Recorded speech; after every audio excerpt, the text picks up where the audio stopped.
Panic erupts in the Galactic Council when humanity refuses to negotiate. The vote was supposed to take 11 minutes. That was how long it had taken every other time the Galactic Council had processed a territorial absorption request.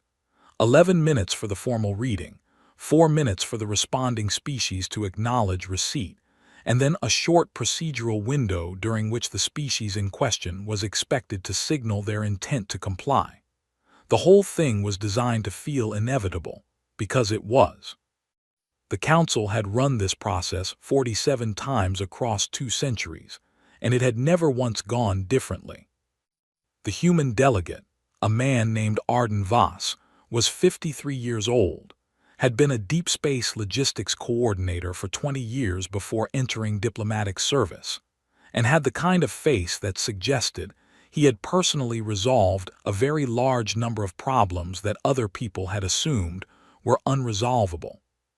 He sat in the central floor position of the council chamber, while the session clerk read the formal territorial designation for the Cural Expanse, 3 systems at the outer edge of human-settled space that the council had determined, through a jurisdictional review process that had taken place entirely without human participation, belonged inside a new administrative zone under council stewardship. The clerk finished reading. The chamber waited. Arden Voss reached into his document case and took out a single sheet of paper, physical paper, which was unusual enough in the council chamber that several delegates leaned forward. He placed it on the speaking podium in front of him, smoothed it flat with one hand, and read from it in a voice that was completely ordinary, the voice of someone reading a parts list or a weather report. He said that humanity had reviewed the Council's jurisdictional claim and found 4 points of procedural invalidity, which he would be submitting in full to the Council legal office. He said that, pending resolution of those procedural points, humanity was suspending its participation in all Council-administered processes that relied on the contested jurisdictional framework.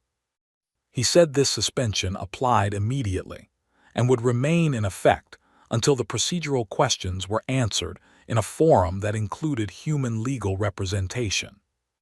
He folded the paper, put it back in his case, and sat down. There was a silence that lasted long enough to be uncomfortable for everyone in the room except Arden Voss, who appeared to be checking something on his personal data unit. Then the chamber erupted. The Velhari chair, an elder named Das who had been running council sessions for 2 decades and had developed the ability to project calm authority into almost any situation, spent 40 minutes trying to restore procedural order and largely failed. The Morkai block was on its feet collectively, a wall of armored, plate-faced aliens all speaking at once. The Tillan Advisory Cluster was transmitting emergency queries to its home government.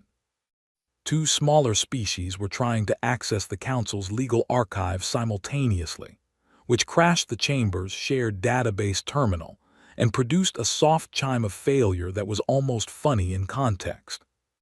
No one laughed. Arden Voss finished what he was checking on his data unit, placed it in his case with the paper, and waited.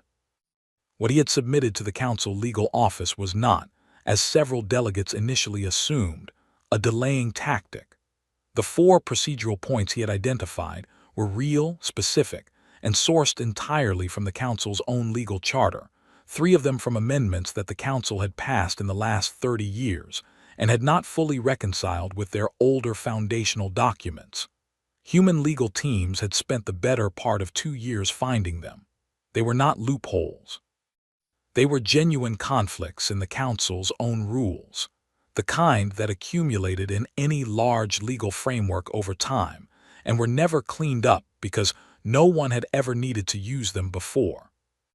The Council's senior legal officer, a careful Tillan named Sira, had them on her screen within minutes of Arden's filing. She read them once, then she read them again, then she sent a private message to Das that said only, "These are real." Das received the message in the middle of trying to gavel the chamber back to order. He read it. He set the gavel down. He asked the chamber for quiet in a voice that, for the first time in 20 years of chairing, carried something close to genuine uncertainty. The chamber, surprised by his tone more than his words, went quiet. He said the session would recess for legal review.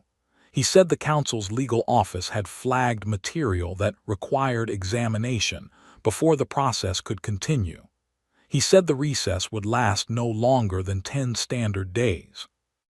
Gorv, the Morkai senior delegate, a large and heavy-built creature who expressed displeasure the way a geological event expresses pressure, said that the human filing was a delay maneuver and should be dismissed on those grounds.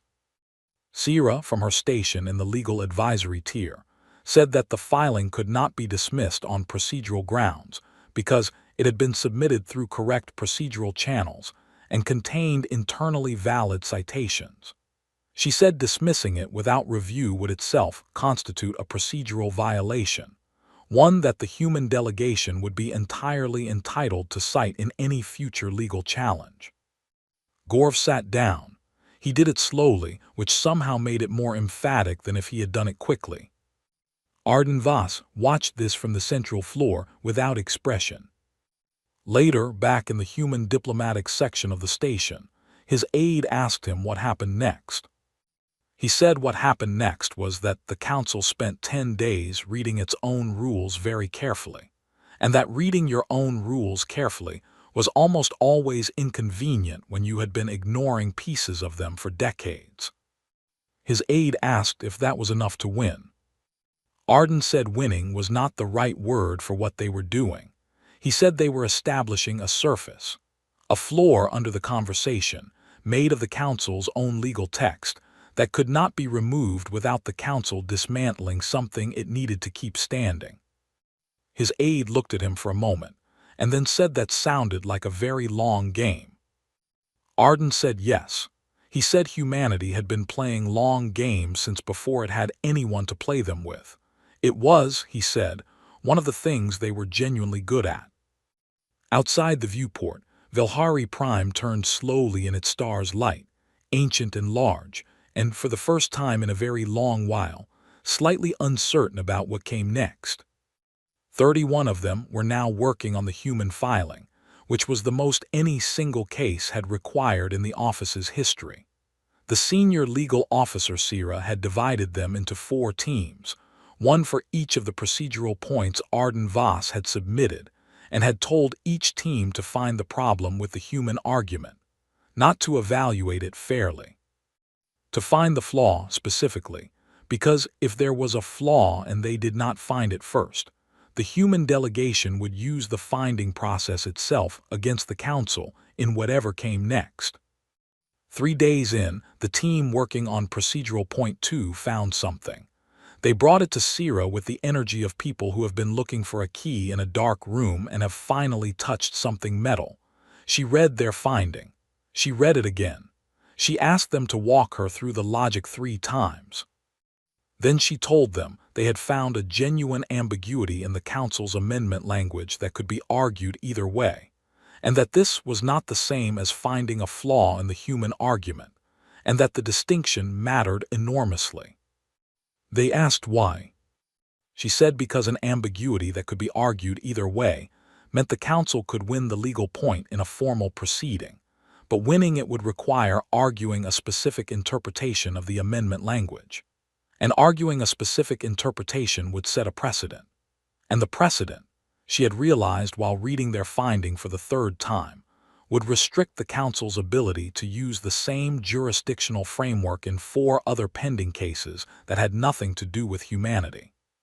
She dismissed the team and sat alone with the problem for a while.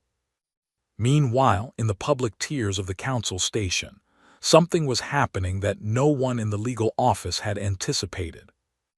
Burrell, the Andre trade analyst who had been covering council affairs for 11 years from his office on Crossmark 9, had obtained a partial copy of the human legal filing through sources he declined to name even in private.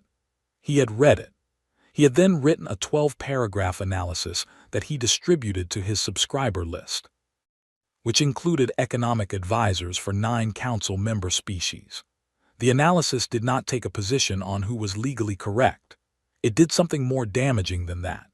It explained, clearly and in language that a non-specialist could follow, what the 4 procedural points actually were, where in the Council's own charter they came from, and what it meant that the Council's legal office had not caught these conflicts before issuing the territorial designation. The analysis spread faster than Burrell expected. By the time the Council's communications team flagged it for review, it had been forwarded internally within 5 different member species governments and had been quoted in 2 separate Tillen academic channels. The conversation it started was not about whether humanity was right. It was about whether the Council had been sloppy. In the back room below the main chamber, Das read Burrell's analysis over the shoulder of a communications aide who was trying to get him to look at something else. He finished it. He asked how many governments had seen it. The aide said at least 5 confirmed, possibly more. Das said nothing for a moment. Then he asked where Arden Voss was. The aide said the human delegate was in the station's public observation area, which was a large room with a curved viewport overlooking the planet below, and that he had been there for most of the afternoon, apparently reading. Das found that detail irritating in a way he could not entirely explain. He went to the observation area himself, without aides, which was unusual enough that 2 security officers fell into step behind him without being asked.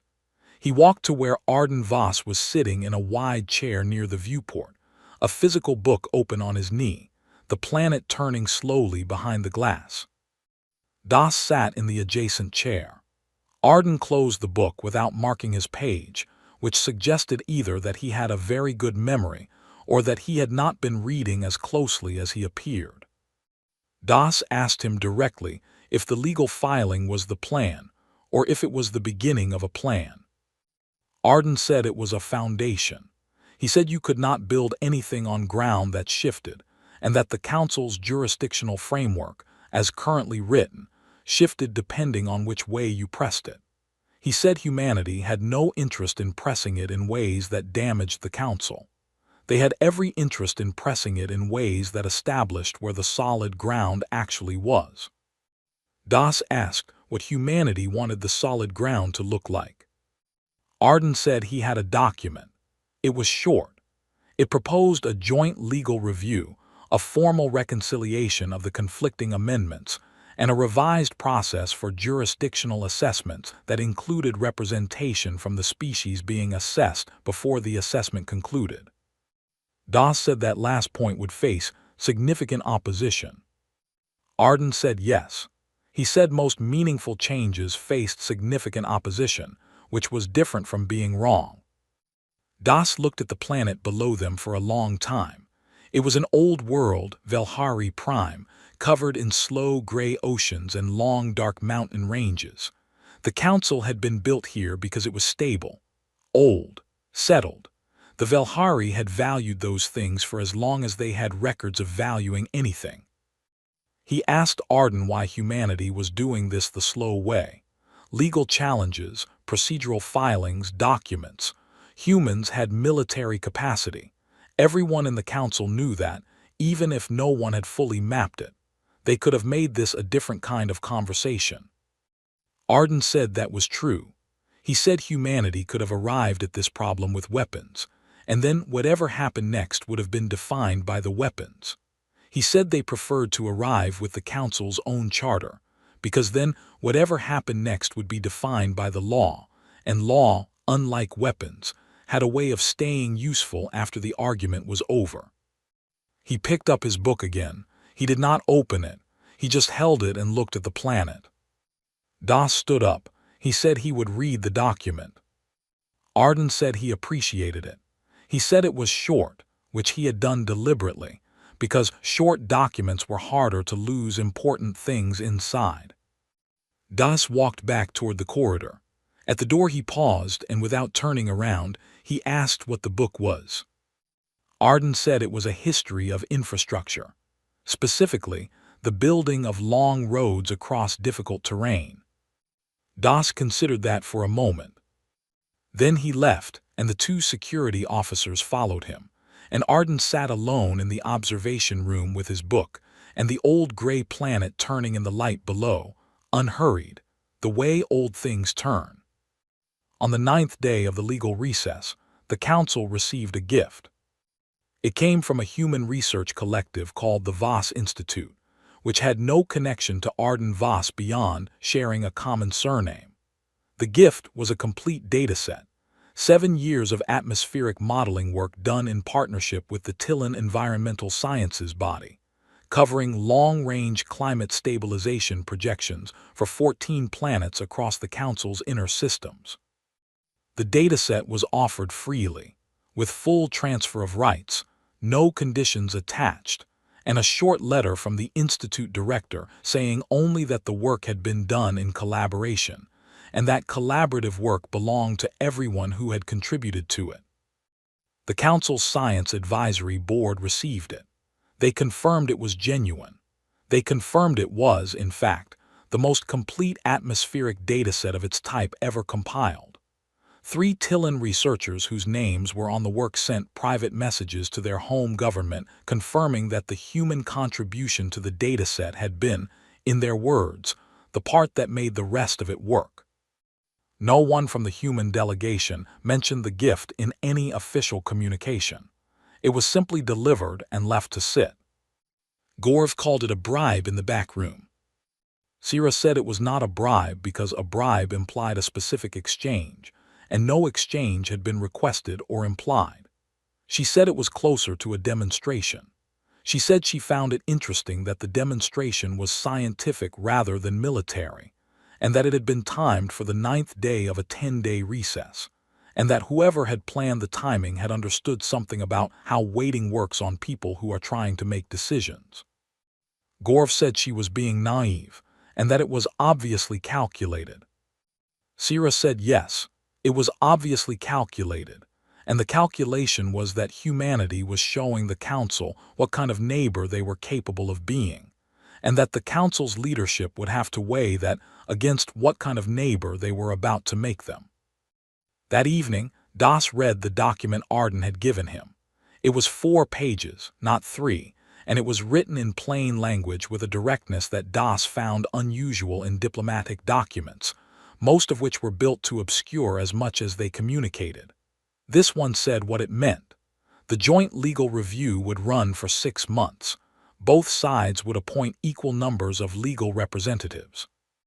The revised jurisdictional process, if adopted, would apply to all future territorial assessments, not just those involving humanity.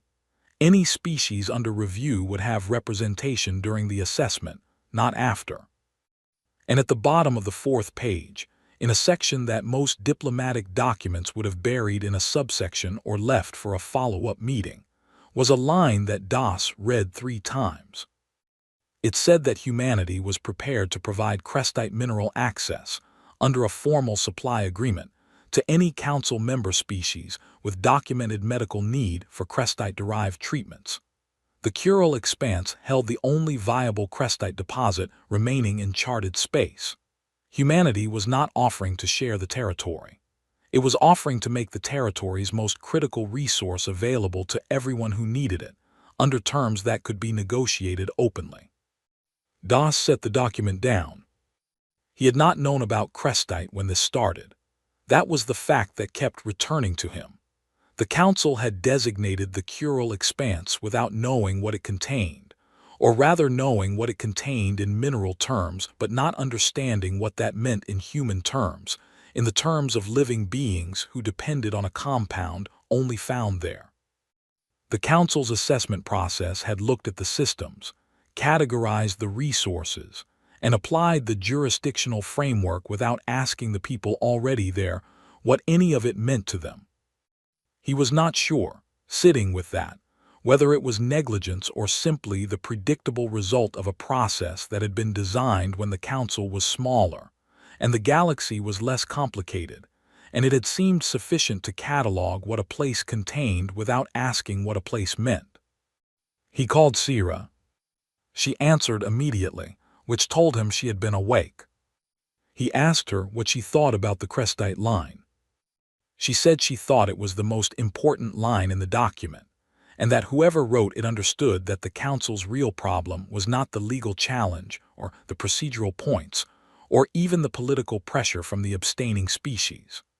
The real problem was that the Council had been making decisions about people without including the people in the process, and that this had worked for a long time because the people in question had believed they had no other option. She said humanity had stopped believing that. He asked her if the legal review framework was workable. She said yes.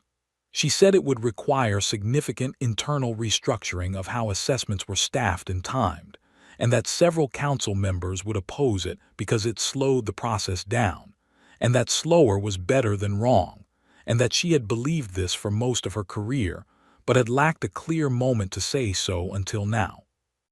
Das thanked her and ended the call. He sat for a while looking at the document. Outside, the council station hummed with its permanent activity, cleaning drones and data relays, and the low vibration of life support systems that ran without stopping, day and night, keeping everything inside alive without anyone thinking about it. He thought about the atmospheric dataset sitting in the Science Board's archive. 7 years of work, 14 planets, given freely. He thought about a species that responded to a territorial ultimatum by first filing legal challenges, then offering scientific collaboration, then placing a medical supply commitment on the 4th page of a diplomatic document where most people would have put a threat. He thought that he had been chairing the council for 22 years, and that he had, in that time, developed a reliable instinct for what a species wanted when it came to the negotiating table. He had almost no idea what humanity wanted, and he was beginning to think that was because what they wanted was so straightforward that he had kept looking past it for something more complex. They wanted to stay. They wanted their people to be healthy. They wanted to be treated as participants in decisions that affected them rather than subjects of those decisions. It was, he reflected, not a complicated list. He picked up the document and went to find a pen. The leak came from inside the council's legal office, which surprised no one who had worked in the council's legal office for more than 3 years. What leaked was not the document. It was Sierra's internal memo, written on the 6th day of the recess, in which she had laid out for Das the problem with winning the legal argument against humanity on procedural point 2. The memo explained the precedent problem clearly and professionally, and concluded that the council was in a position where the correct legal path and the politically convenient legal path were pointing in opposite directions. The memo reached Bureau on Crossmark 9 within 36 hours of Sierra writing it. He did not publish it. He was too careful for that, and besides, the memo was not the story. The story was what the memo meant, which was that the council's own senior legal officer had concluded internally that the case against humanity was not as clean as the council's public position suggested. Bureau wrote a short note to 3 people. All 3 of them were economic advisors to species that had, until recently, voted consistently with the council's majority. All 3 of them were already nervous, for their own reasons, about what the territorial designation dispute meant for the stability of the frameworks their economies ran on. All 3 of them, within 24 hours of receiving Bureau's note, requested private briefings from their own legal teams. In politics, the most dangerous thing is not an argument from your opponents. It is a question from your allies. On the 10th day of the recess, Das convened the back room. He had Sierra present the legal situation in full, without softening, which she did in 20 minutes using clear language and no qualifications. She told them the 4 procedural points were real, that the ambiguity in Amendment 2 was not a flaw in the human filing but a flaw in the Council's own drafting, and that resolving it in the Council's favor would cost more in precedent than it was worth.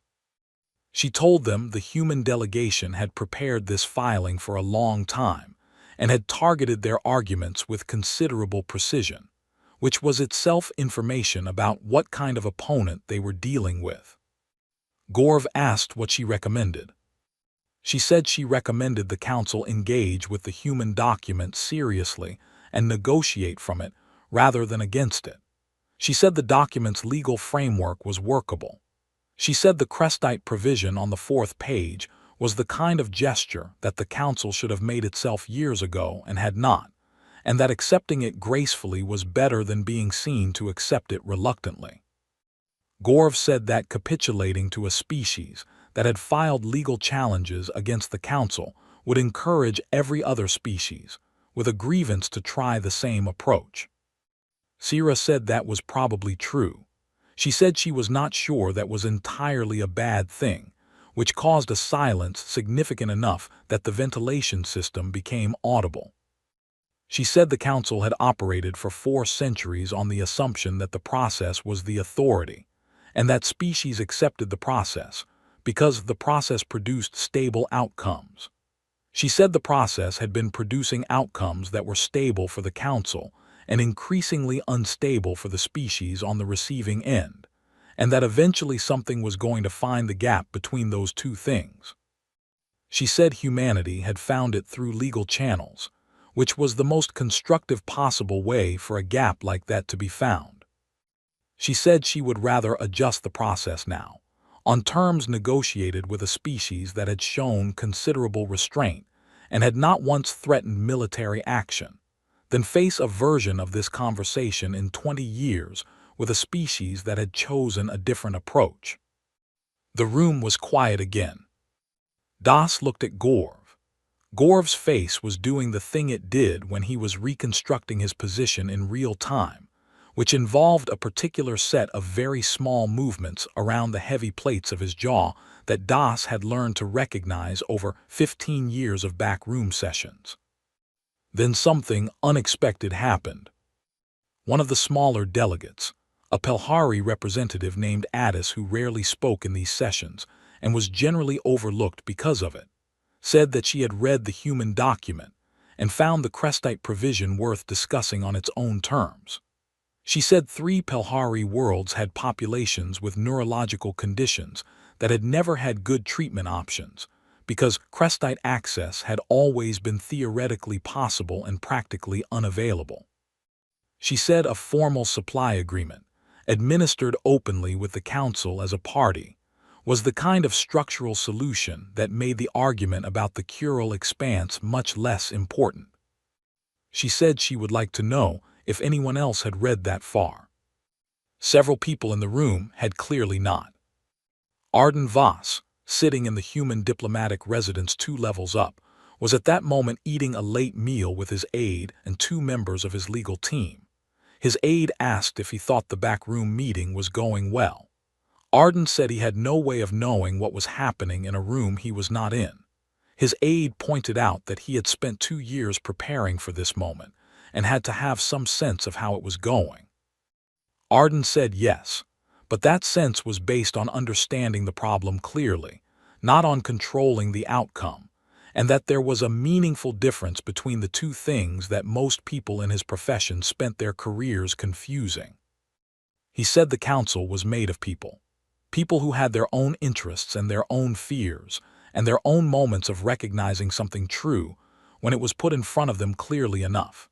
He said he had tried to put the true things in the document as clearly as he could, including the Crestite line, which he had placed on the 4th page, specifically because things on the 4th page were read by people who were still reading after their initial reaction had passed. His aide asked if that was a strategy. He said it was an observation about how reading works. He said strategies were for opponents. For everyone else, you just tried to say the true things plainly and let people find them. He finished his meal. In the back room, Addis was still talking. She was explaining the Pelhari neurological data in more detail than anyone had asked for, but no one stopped her. Because the room had shifted from an argument about winning and losing into something rarer and less comfortable, which was a room full of people looking at something real. Gorv was quiet, Das was listening. Sira was watching the room with her slow, careful eyes. Outside, the council station turned in space, and somewhere in its depths, 64 legal officers were still working, but with slightly less certainty about what they were working toward than they had started with. On the morning the legal recess was supposed to end, Gorv did something no one expected. He called a press session, not a council press session, which would have required Das to approve the agenda, a personal press session using his member species' designated media channel, which was his right under council communications policy. He sat in front of a recording unit in a room that had been set up by his staff with the Morkai delegation seal behind him and spoke for 40 minutes. He said the council's legal review had confirmed that the human filing contained no grounds sufficient to halt the territorial designation process. He said the council would be resuming the process immediately, and that the 10-day recess had been a gesture of goodwill that humanity had used not to prepare for compliance, but to conduct a coordinated influence operation against council member species through unofficial channels, specifically referencing Bureau's published analysis and the atmospheric dataset released by the Human Research Institute. He said the Cural Expanse designation would proceed. He said humanity had 48 hours to submit an acknowledgement of the process, or the Council would move to the next stage, which included formal trade restrictions and a suspension of human observer status on all Council scientific programs. He ended the session. His aide turned off the recording unit. Gorv sat back in his chair and looked at the ceiling and said nothing for a long time. His aide asked if he was confident the legal review actually supported what he had just said publicly. Gorv said the legal review supported the view that the council could proceed if it chose to. He said that was not exactly the same thing as what he had said, but it was close enough to defend. His aide, who was young and careful and had been with the Morkai delegation for 3 years, said nothing for a moment. Then he asked if Gorv had spoken with Das before the press session. Gorv said Das had been informed. His aide asked if Das had approved.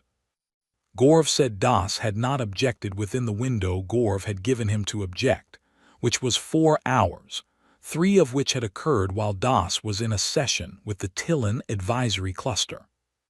His aide looked at his data unit. He said the human delegation had already issued a response. It had come 11 minutes after Gorv's session ended, which meant it had been prepared before Gorv started speaking, which meant the human delegation had known this was coming. Gorv sat up straight. The human response was a single document, 3 paragraphs. It said that the Council's press statement contained factual inaccuracies regarding the legal review findings, and invited Sira, as the Council's senior legal officer, to issue a public clarification of the review's actual conclusions.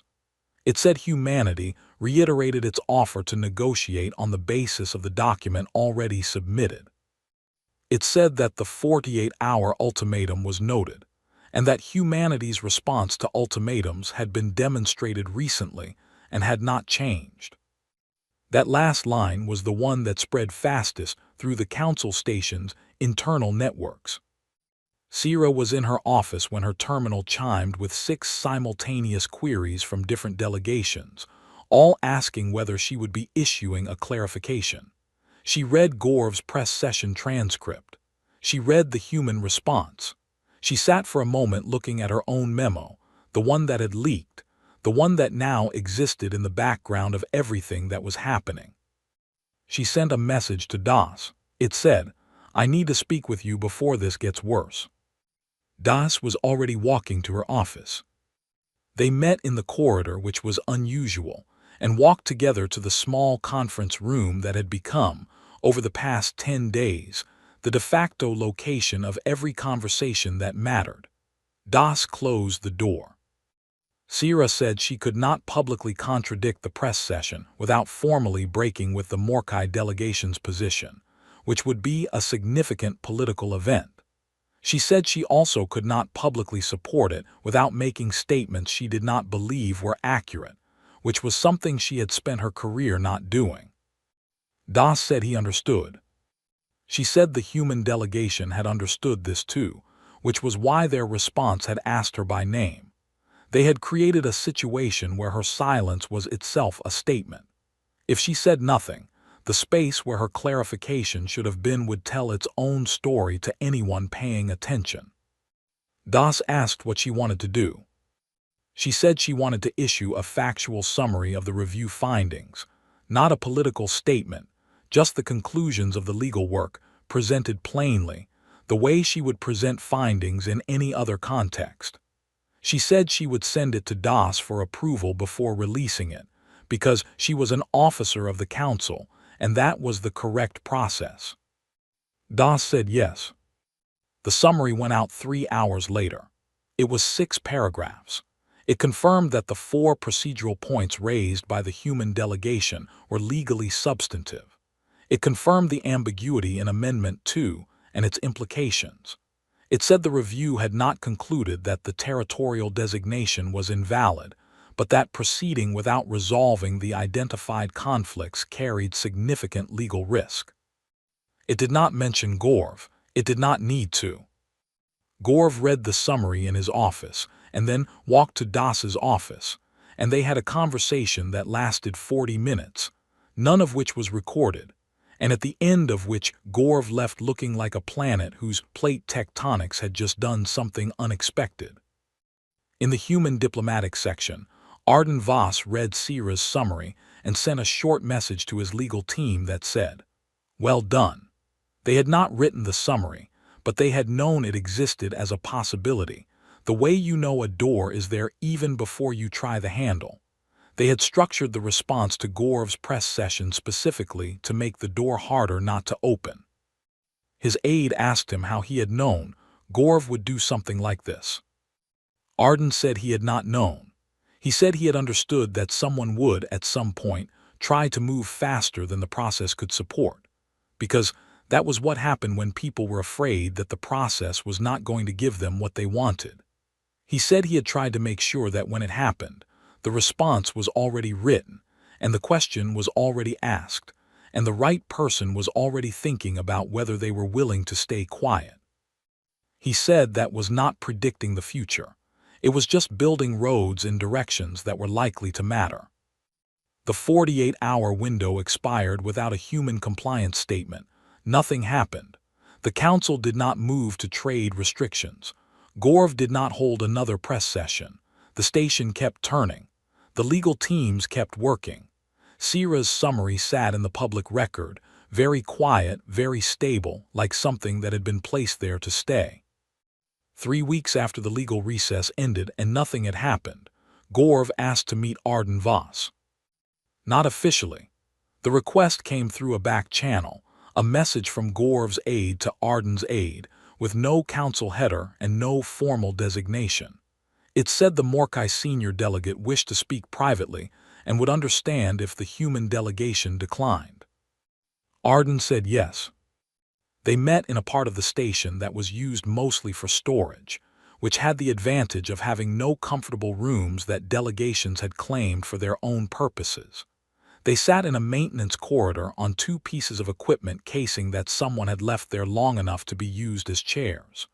The corridor smelled like recycled air and metal. It was, in its way, more honest than any of the rooms they had been using. Gorv was a large creature. Sitting in a maintenance corridor made him look larger, and also somehow less like a political figure, and more like something that had been built for a specific purpose, and was now slightly uncertain what that purpose was supposed to be. He asked Arden directly why humanity had not taken the military path. It was the same question Das had asked. Arden gave a different answer. He said that the Morkai were known, as a species, for the quality of their armor. He asked Gorv if he knew why Morkai armor was as good as it was. Gorv said it was because the Morkai home world had large land predators, and the early Morkai had needed to survive them. Arden said yes. He said the predators had made the Morkai what they were, not by being defeated with weapons, but by being survived, generation after generation, until the Morkai had developed the physical and cultural attributes that made them into what the galaxy now recognized them as being. He said humans had a similar history, but with an important difference. Human predators had not only been animals, they had been each other. Humans had spent the majority of their history as a species in conflict with other humans, across every continent of their home world, and the result was that they had become very good at understanding the difference between a fight that produced a useful outcome and a fight that produced only damage. He said the Council dispute was the second kind of fight. If humanity had arrived with military force, the Council would have responded in kind, and even if humanity won, the result would be a galaxy in which they had defined themselves as the species that chose weapons when law was available. They would have to maintain that definition forever. Every future dispute, every negotiation, every alliance would happen in the context of what they had done here. He said they preferred a different definition. Gorv was quiet for a moment. Then he said that he had spent the past 3 weeks in a position he did not enjoy, which was the position of having been publicly wrong in ways that were difficult to recover from gracefully. Arden said he understood that. Gorv said he did not want the Crestite provision to be a human gift. He said the Morkai had 4 million citizens with documented neurological conditions that had never had adequate treatment. He said if the supply agreement was going to exist, he wanted the Morkai to be a full party to it, contributing resources to the extraction operation in exchange for guaranteed access, not receiving charity. Arden looked at him for a moment. He said that was not charity. He said that was a partnership, and that partnerships were significantly better than gifts because they created mutual investment in outcomes. He said the human delegation had not specified the terms of the supply agreement in the document, because they had expected that different species would have different needs and different things to offer, and that the terms should reflect that. He said if Gorv wanted to bring a Morkai technical team to the Kural Expanse and contribute to the extraction infrastructure in exchange for guaranteed access, humanity was not only open to that, it was exactly the kind of arrangement they had hoped would emerge from the process. Gorv said he had not known that. Arden said no. He said the document had been written for people who read to the 4th page, and that the 4th page had been a beginning, not a complete answer. They sat in the corridor for another 10 minutes and talked about extraction logistics, which was not a conversation either of them had expected to have when they woke up that morning.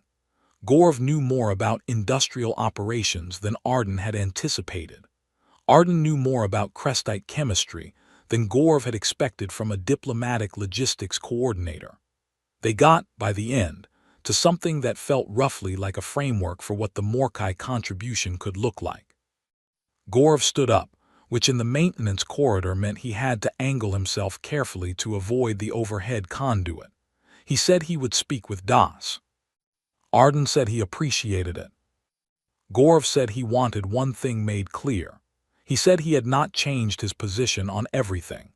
He still believed the Council's jurisdictional authority was legitimate and necessary, and that humanity's legal challenge had been, in some respects, an attack on a structure that served important functions. Arden said yes. He said humanity agreed the structure served important functions. They had filed a legal challenge because they wanted the structure to work correctly, not because they wanted to remove it. He said a legal framework that did not hold up to scrutiny from inside its own rules was not a strong framework. It was a framework that looked strong until someone pressed it, and that humanity had pressed it specifically because they believed a stronger version was possible. Gorv looked at him. He said that was a very particular way of describing what had happened. Arden said yes. He said diplomacy was largely a matter of particular ways of describing things, and that the description you chose at the beginning determined a great deal about where you ended up. They walked back to the main station corridors in silence and parted at a junction without ceremony. The formal agreement was signed in the main council chamber 11 days later. Das chaired the session. Sierra and the legal team from both sides presented the revised jurisdictional framework, which would take 18 months to fully implement. The Crestite supply agreement was a separate document, longer, with Morkai technical specifications occupying most of pages 6 through 9. Arden Voss signed for humanity with a physical pen, the same way he had placed that first physical sheet of paper on the speaking podium, the day none of this had been resolved yet. His aide asked afterward why he always used paper. He said because paper was evidence that something had actually happened. Digital records could be amended, revised, disputed. A piece of paper with ink on it was a physical fact. It had weight. You could hold it. He put the pen in his jacket pocket. Outside the chamber, Bureau was sitting in the public observation gallery, watching the signing through the glass. He had filed his final report that morning. The last line said that what had happened in the council over the past weeks was not, despite appearances, a story about a species refusing to comply. It was a story about a species that had understood, at a level most others had not reached, that the rules of a system are only as strong as the willingness of its participants to hold them to their own standards. Humanity had held the council to its own standards. And the council, slowly and with considerable discomfort, had risen to meet them. Bureau closed his notes. He watched Arden Voss shake hands with Das through the chamber glass, a human hand in a Velhari hand, an ordinary gesture that had taken the better part of a century of built-up tension and one very deliberate sheet of paper to make possible. He thought it was, all things considered, a reasonable ending. He thought humanity would probably say the same thing and then go back to work. He was right.